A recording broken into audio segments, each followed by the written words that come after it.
আসসালামু আলাইকুম।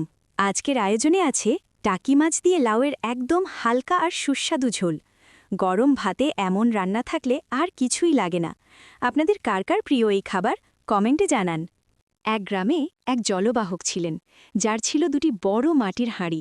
প্রতিদিন তিনি নদী থেকে জল ভরে লাঠির দুই প্রান্তে হাঁড়ি দুটি ঝুলিয়ে মালিকের বাড়িতে নিয়ে যেতেন। কিন্তু একটি হাঁড়ি ছিল একদম নিখুঁত, আর অন্যটিতে ছিল ছোট্ট একটা ফাটল। নিখুঁত হাঁড়িটি জল নিয়ে যাওয়ার সময় সবসময় পূর্ণ থাকত, আর ফাটল ধরা হাঁড়িটি পৌঁছাতে পৌঁছাতে অর্ধেক খালি হয়ে যেত। এভাবে 2 বছর কেটে গেল। নিখুঁত হাঁড়িটি নিজের সামর্থ্য নিয়ে খুব গর্ব করত, কিন্তু বেচারা ফাটল ধরা হাঁড়িটি নিজের খামতি নিয়ে খুব লজ্জিত ছিল। একদিন সে জলবাহককে বলল, আমি আপনার কাছে ক্ষমা চাইছি, আমার এই ফাটলের জন্য আপনি পরিশ্রম করেও মালিককে পুরো জল দিতে পারছেন না। আমি নিজেকে খুব মূল্যহীন মনে করি।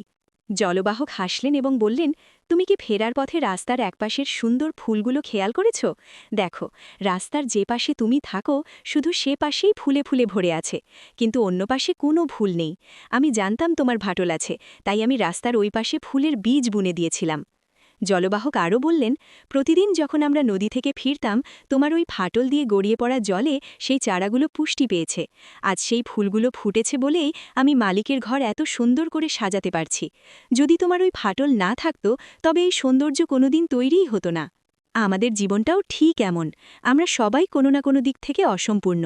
আমাদের প্রত্যেকেরই কিছু না কিছু খামতি বা ফাটল আছে, কিন্তু এই ফাটলগুলোই মাঝে মাঝে আমাদের জীবনকে অনন্য আর সুন্দর করে তোলে। তাই নিজের খামতি নিয়ে মন খারাপ করবেন না, হয়তো আপনার এই ফাটল দিয়েই কারো জীবনে বসন্ত আসবে।